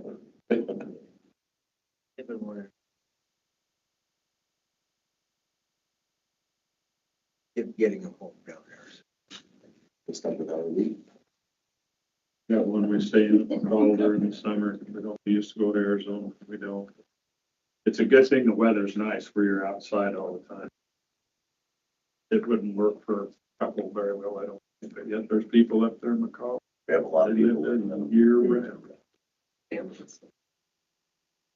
I work with. Have some philanthropy where we, give holiday baskets and we deliver them and people are living in them and kids, and it's sad. Can't afford it. 5 people living in a 20-foot RV. So we want to come back with something for the director on the abatement on nuisance. Well, I think I agree with Commissioner Brooks. I agree with your statement up front, Kelly, is I think, talk to the attorney, and if we're asked to help, I think we should help as much as we can, because I know we all suffer the same. So, if possible, if I can. Yeah, I can have him come back to our next meeting and further the conversation. I did write down a question for him if for this first section of code, do nuisances have to be reported as a complaint, or like my staff are out driving around and they're like, oh, that was illegal. Yeah. Do they have to put it an anonymous complaint? That's They to fly a drone over and see how many. The difference in a nuisance and like your effluent, nuisance has a definition. You have to prove that whatever it is they're Right. doing is Right. a nuisance. Right. It's not as simple as, oh, you're dumping raw sewage on the ground, you're in violation of this section of the code, right? Yeah, I think it would be both in this case, because we know feces is a helpful. Well, sure, yeah, you could probably apply both to that situation. I'm just saying, but other like tires, junk on your property, and that's where you get into all these private property right discussions. I can put whatever I want on my property as long as I'm not bothering my neighbor, right? You can't tell me not to park 42 junk cars on my property. And he's right. You have to show that somehow that's a nuisance, right? Right. That's different than effluent and RVs draining on the ground, I think. So. And you can't always see, They have those things pretty well camouflaged. Right there. Yeah, you can't see where the sewage is going. He was gonna run water lines through everything. He didn't. 5,000 tire. That's his excuse. They're doing some pretty good things with tire recycling now. Expensive, though. Oh, it's a great business. You get paid to take them, Right. you get paid to sell. Right. So I think the guidance It's like would be that Yeah. we just move forward with having something like Kane. You know, and I know that he's gonna be retiring, but then have the successor, maybe discuss it with the successor that we're looking to do. So it's not left out, you know, it doesn't just get dropped. Yeah, I'll have to join us next month if you can, and then I'll also hopefully we'll make some good progress in our meeting this afternoon and start writing something down and have something to share in how that meeting went and we came up with. I think it's worthy of sharing. I'll bring it forward. That McCray meeting was to train. No, Aaron was only. Well, now we're down to the director's report. Yeah, we have a few things. We're gonna have a couple add-ons here at the end. The first one is just the normal, you have in the back of your packet, the agreements, contracts, and subgrants that were approved by the elected over the last month.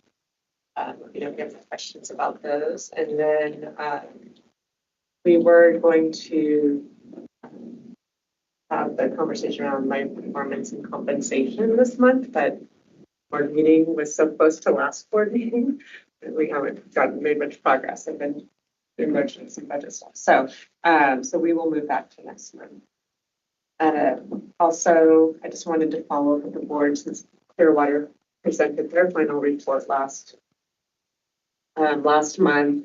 My plan for next steps with that information is to work with our leadership team and kind of digest that. And then I'm probably thinking of maybe August, bringing together the board budget work group a little bit earlier this year, because in part we have that document to talk about, you know, what we want to prioritize for funding our kind of financial strategy. So whether that's facilities or services, how we're going to navigate moving forward with that information. So just wanted to let you know it's not done and on the back shelf and forgotten forever. It's going to be implemented and used. So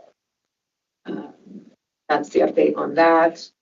I mentioned earlier before we start the Communities for Youth conversation that I have a few special topics that I've lined up and just wanted to make you aware if you had other ideas or if you don't have interest, also let me know that. We'll use the time in other ways. But for the next few board meetings, I thought just again, kind of building off some of the conversations we've had around how we best maybe use opioid settlement funding, you know, at county and district level moving forward. And we had Communities for Youth come talk about like their work around mental health and substance use next month. And I thought I'd have the Bureau of Emergency Management or EMS services and the Idaho Hospital Association's trauma registry epidemiologist come present some data that they did for us. So as part of us thinking about how we could help kind of relieve some of the pressures off of EMS for non-emergency calls and utilization. We asked them to look at EMS call and response data across the 6 counties and look at high utilizers, which we defined as people who called 911 3 or more times in 3 months or 6 or more times in 6 months, and kind of, you know, give us some information about what those calls were, kind of age group, some demographic data. So it kind of gives us an idea of what that misuse might look like and what might be kind of the chief reasons people are calling 911 that frequently. So we thought that update, well, actually Beth heard most of it. I had to join, but we thought that information was pretty useful and informative, and we weren't sure that information you guys could. So have them come and present that information next month.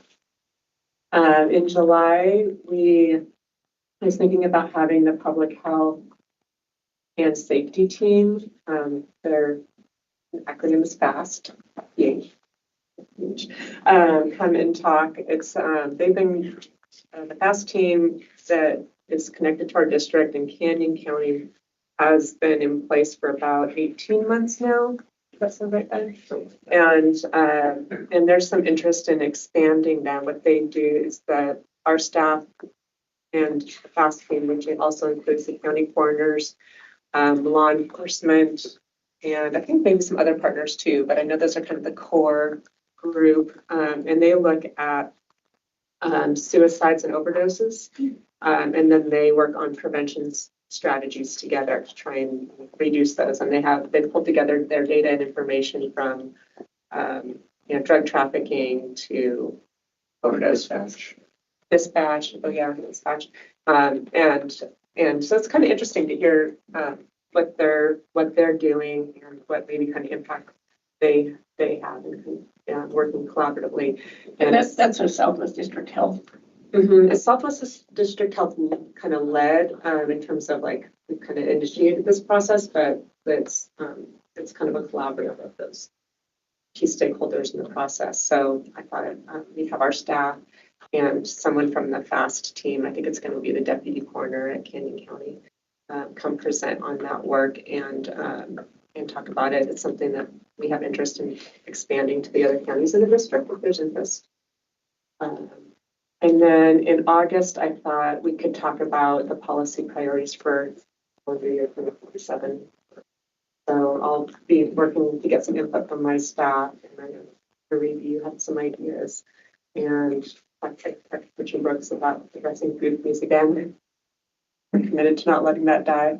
And then, we'd be happy to have other input. So we bring that here and let's start the conversation so we can read. I just want to keep you updated on our work on the community integrated mobile health or community care medicine conversation that we're having.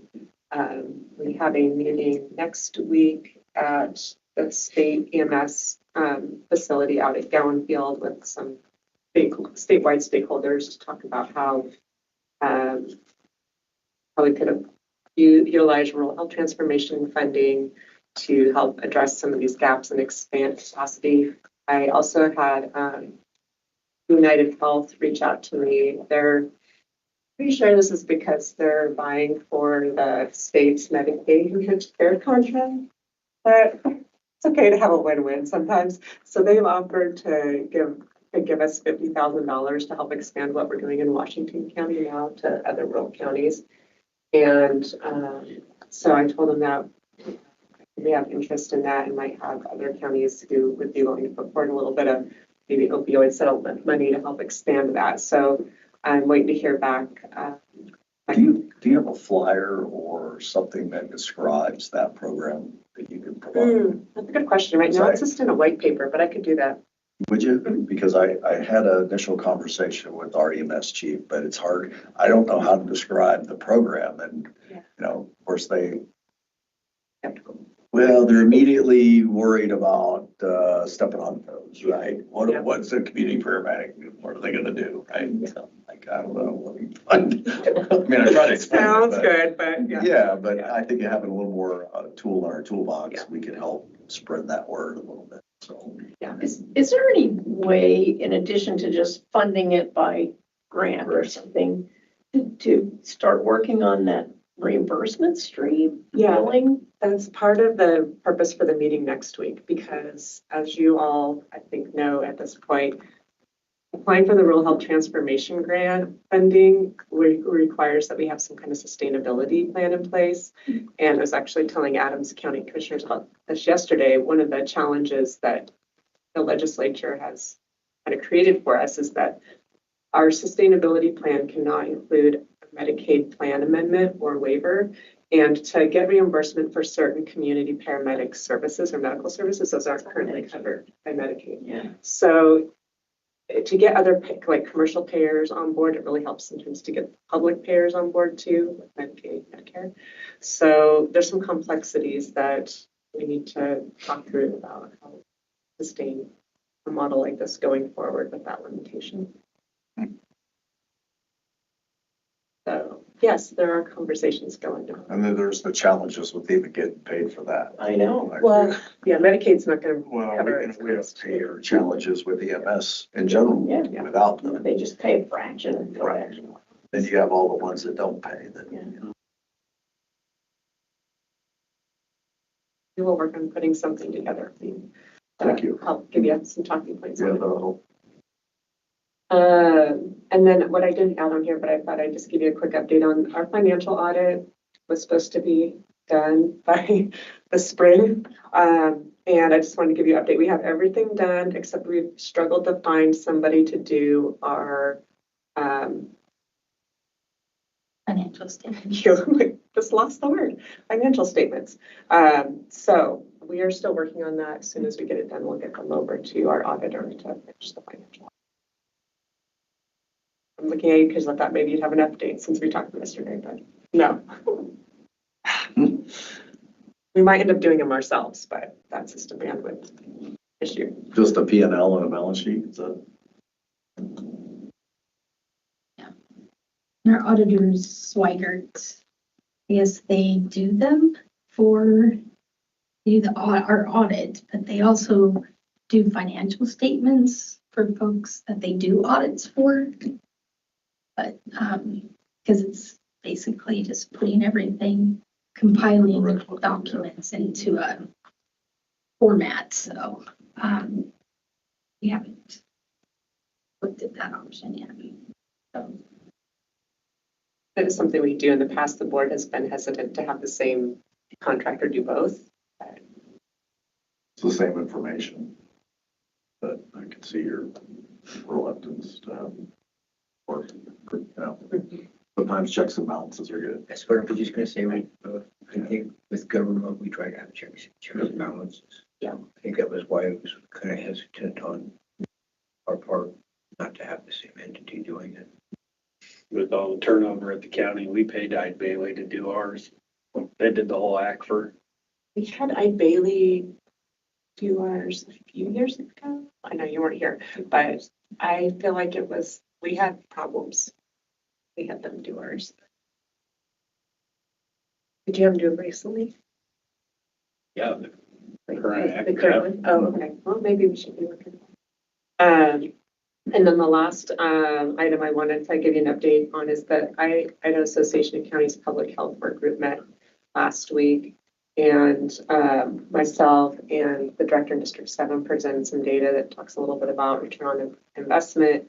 We had some conversations around what data would be next. And so we're pulling that together. And I wish I'd taken notes because since then a lot has happened. So I don't remember what the next steps were, but maybe the other two board members who were Well, there. we're gonna meet in person, I think. Oh, yeah, In conjunction with the IACC meeting. Yeah, and Nampa. I've got some, yeah, Yeah.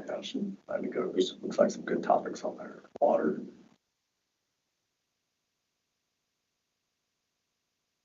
Oh, I did, yeah, the waste management's on there. There's a couple of good topics. But that's in Nampa, right? Yes. Yeah. But they're talking about this health meeting being in Boise, so.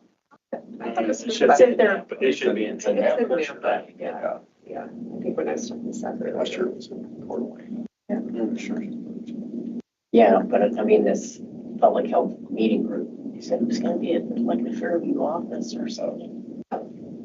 I don't. Not, I put it in I hope Nampa. you're very wrong. I'm gonna be making a phone call for that. I was excited. It was Nampa, but there you go. No, it's gotta be Nampa because we're all gonna be. We're all gonna be there, yeah, Yeah. like that's strange. So that's all I have. And Do you have any future agenda items you want? I have a question on this community, the presentation for today. Have they reached out to all of the schools and there are just certain schools that have voluntarily participated? That's a good question. I think for the survey, that was initiated by the State Department of Ed Communities for Youth. So that's kind of a different process. And then the work that, the connections that we've made are through our Partnership for Success grant. And I think those have been more just based on like connections and interest. Yeah, We more based on interest. Yeah, so it's, I don't think all school, especially if you're thinking of Bama School District, not all the schools have been reached out to directly by us. It's been more Well, they about listed New Plymouth schools, but then they said something about Fayette County schools, so I didn't know. The Fayette County surveys are due, Fayette County opted into the survey, but they're not doing the more in-depth like work that we're doing, evaluating the results and then implementing upstream prevention Why strategies. would they not do that? Does it require a lot of work on their end? Well, I think like, I mean, this is just my speculation, but I would guess it's, they don't have the bandwidth or necessarily the knowledge to know how to go through the process. That's part of like Megan and our staff's work is helping schools and communities establish that structure and learn how to do it. And then once that's established, theoretically, we can pull, out and then go do that somewhere else, and they're able to kind of self-sustain the process. Is there a cost to the school district, to the county, to? Their time, and we have right now a federal grant that supports it, but where I was thinking like opioid settlement could be used if this was like a priority we wanted to focus on in the future and invest in, is that could help expand our Partnership for Success funding or beyond. If we have, I think, 2 more years left in the federal award. That sounds right. I believe it's 2. I'm better not 100%. And this is the second cycle we've had that award, so we may be able to apply again if the opportunity presents itself. But if not, could we, sustain this and continue moving through communities that have interest with other resources, whatever. I think it's a lack of knowledge. I think it's a lack of knowledge or understanding. I remember, do they also Brought back several things from our signatures superintendent. in the survey? I think that was a bigger barrier as ever. He didn't know some of the programs, so Just didn't have the administrative officers and hey, I want to call this person. It's like, oh, okay. I mean, so I think it's just a lack of, they don't know. Marcy, to ask. what they did was, I'll speak to our they district, didn't our school district. really know. They knew that they had issues, so they went ahead and did a survey, find out what the depression rate was and this and that, and then that's when they got hooked up with district health, because they found out that Ben is over people. That's scary. And so then they reached out and really got a lot more involved. They originally thought it was probably substance abuse and some of the other little things, but it really wasn't. It was just mental health. So you just highly recommend it if they don't even want to, they really want to kind of get a feeling for it. It's just put up a survey. So the survey is done by these guys or by Department of Ed? It's supported by Department of Ed, and I think it's probably, they collect the data and analyze it. So I think maybe the school pushes it out and the results, the survey itself is managed by the Communities for Youth, Voices of Diversity. I'm not sure which hat she's wearing in that space, but, and it is, Ben was just kind of whispering at me down the table. It is a survey that they have to opt into. This. Sorry, it's like Katrina's giant note. Reminder for photo headshots. Don't leave. That's how you throw your pen down. He's going. Quiet behavior. I'm going home early. If you already have one. But they give that, even these non-participating schools, they give that data back, tell them. Yeah, they get the results back. Yeah. Yeah, but they don't have then the rest of that, the rest of that is the prevention stuff that Caden talked about and Megan did too, about like going into the schools and then, getting the coalition built and some direction to focus on those higher needs. And that's where you guys come in. That's where we come in, yeah. So that's the part that I'm thinking like we could potentially expand with additional investments or pursuing other funding. So I know I've asked you this before, but in our county, we've got the PChat, and then there's this one P Kids Succeed, and it's like this constant coalition building. Are they all doing the same thing, or are they actually Yeah. a big enough umbrella now they can go do something? I feel like there's an awful lot of talk about coalition building.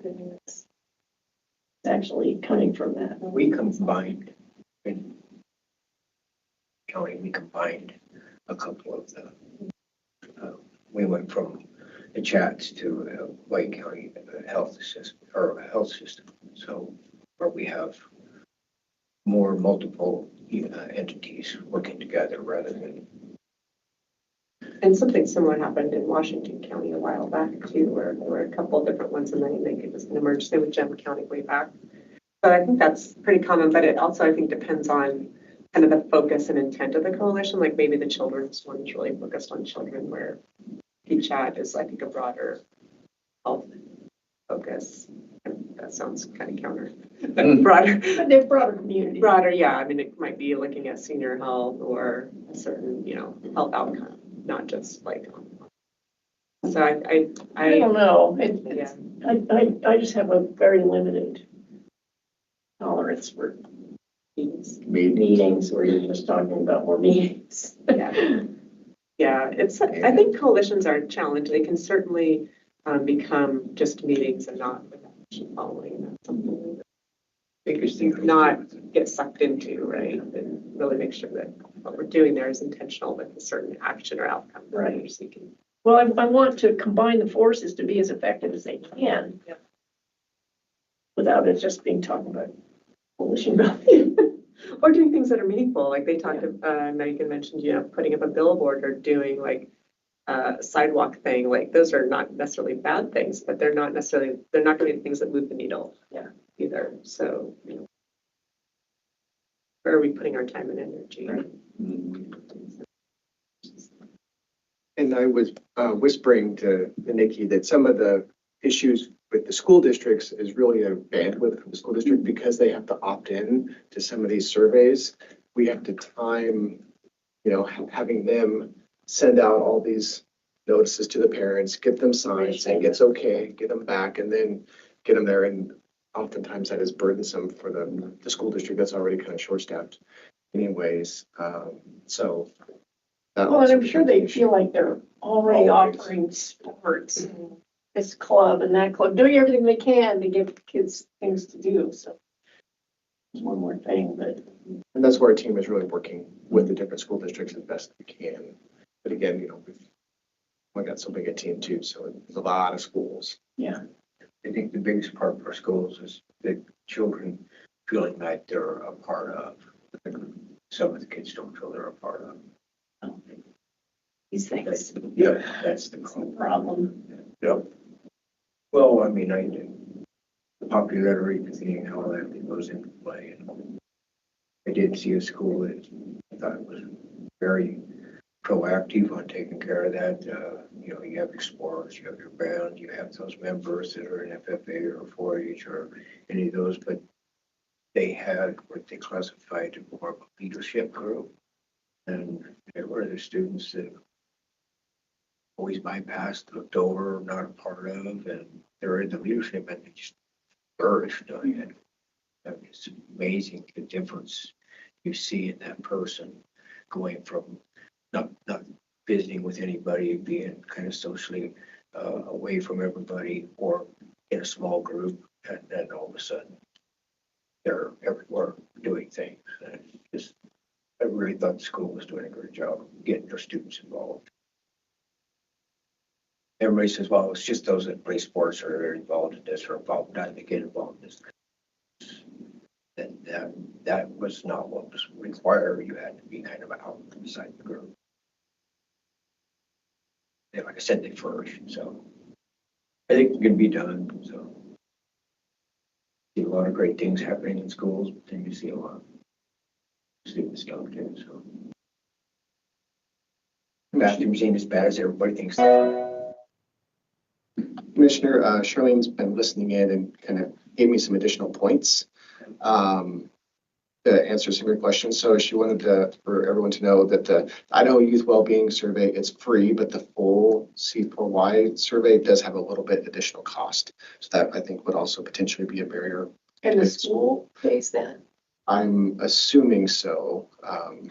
They would have to opt in to I don't know who else would Well, necessarily. Partnership for Success grant, I could maybe can help with that, but I don't, because we give small grants to the True. participating schools too, I think, but I don't know if that's. Enough to cover it. Yeah, I don't know. And I don't know, I should know, but I don't know if that's where that money is actually going towards either to cover that. She also says that the SDE supports the work, but the CAY is the contracted entity that facilitates the survey. So that Nikki had that correct. And then she just brought back, she says that the grant does not support the survey, but it does help support the work. And also for your information, the 1P Kids is focused on youth substance use prevention and well-being. And the P-Chat is focused on mental health, food security, and access to care. So the 1P Kids is really going towards the youth well-being and stuff. And the other chat, kind of some of those other social determinants that we've identified, I know the whole valley, is having issues with mental health and access to care.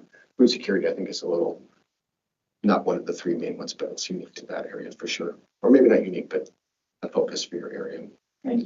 Hopefully that helps clear it up a little bit. And thank you, Shirley. The mud's still a little bit terrible. We're good.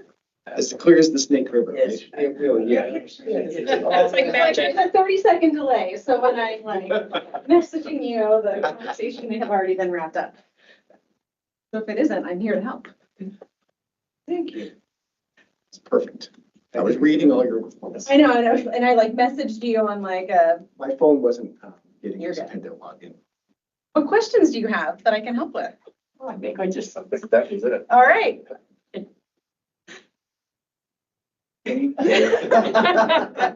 You're welcome.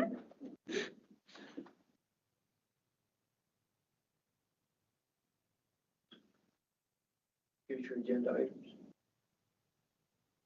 No.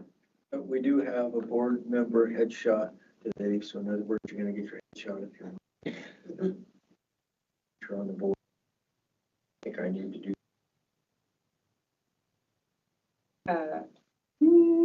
Memorial sake.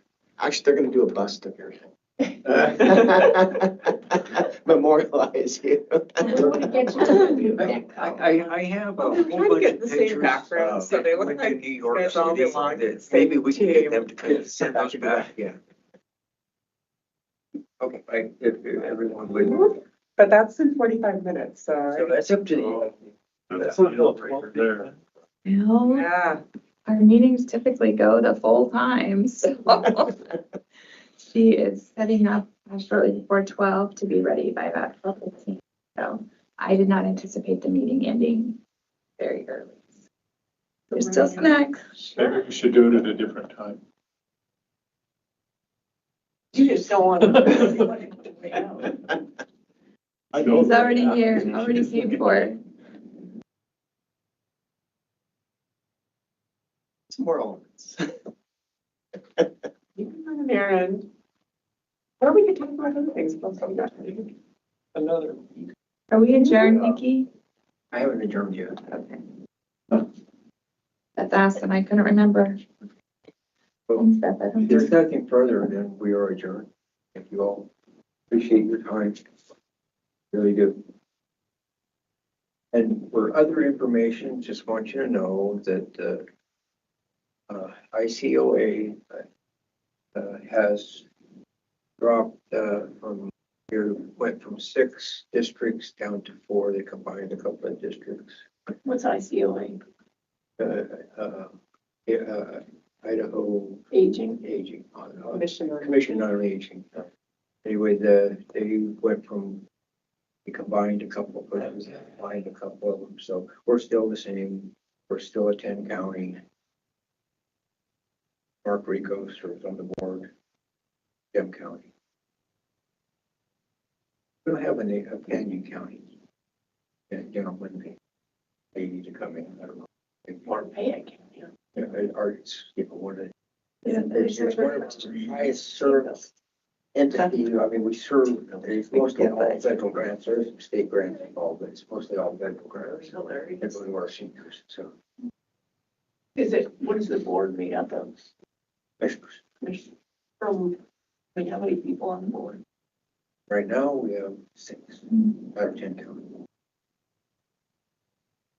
But it was, originally, it was tied together between economic development and senior services. But we had a group that employees that decided, the director and people decided to take money out of senior services to help fund their paychecks for economic development.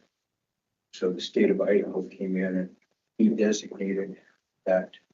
Then it took, there was Tom Dale, me, Mark Shigeta, Rico, and I can't remember the gentleman from all. We all got together and formed the new Area 3 Senior Services. We are not in junction with any other entity. It is strictly ran by commissioners, which makes it an oddity for the state of Idaho because most all your other area agencies are combined with another entity.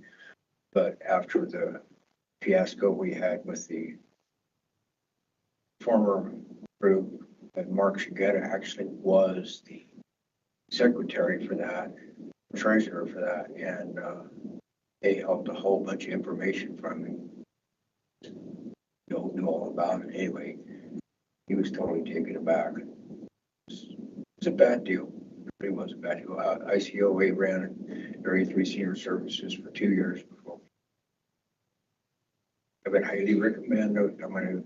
There's going to be a program that me and the director for Area 3 Senior Services are going to come up with what we do as a board, what our responsibilities are. We'll go through all that, and then it'll go out to all the different counties to see if they can get someone to serve on the board. There's going to be at least 2 of us this year. And I guess Mark Rico will be leaving a couple more. But Nate Marvin and I are both here. And he's the co-chair. But our seniors are a major part of our population. We've had more seniors move here out of state than we have families. So just, You know, we have from the various groups that we sit on boards come in and give us an update once a year, talk about the budget. I never hear from them. and, So I wouldn't even know it existed if it weren't for you. we do quarterly meeting. I just did a quarterly last week. We do a quarterly meeting. Just generally speaking, we get 1 board member. Usually me. I wasn't available last week to be in person, but the director can't do that. We hold, we do the meeting, and generally speaking, the county generally guy comes in person, but a lot of times, Nate Marvin, he's been there for 2 or 3 years now. He just zooms in. Or we're used to meetings now. So. Rico almost never comes. He can. Vicky is on the board. She usually shows up. She doesn't. She has other things that the family does by coming down the valley, and it's over. We meet at Meridian. We're looking to move. We need to get involved with CWI. Becoming 33 senior services. We'll see how that goes. It's working on it.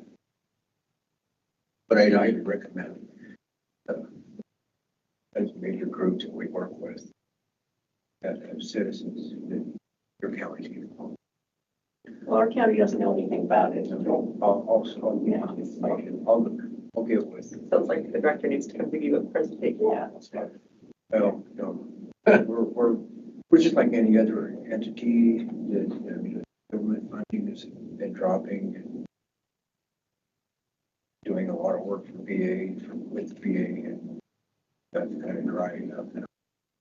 Just the funding has gone way down. Our seniors have grown, populations exploded.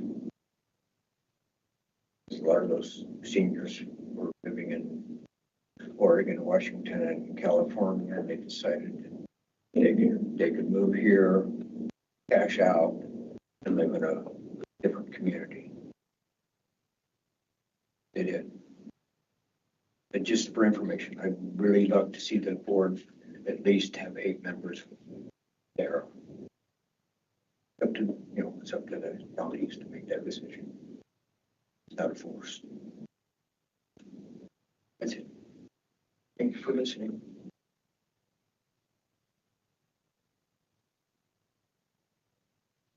Return again. Have a good day.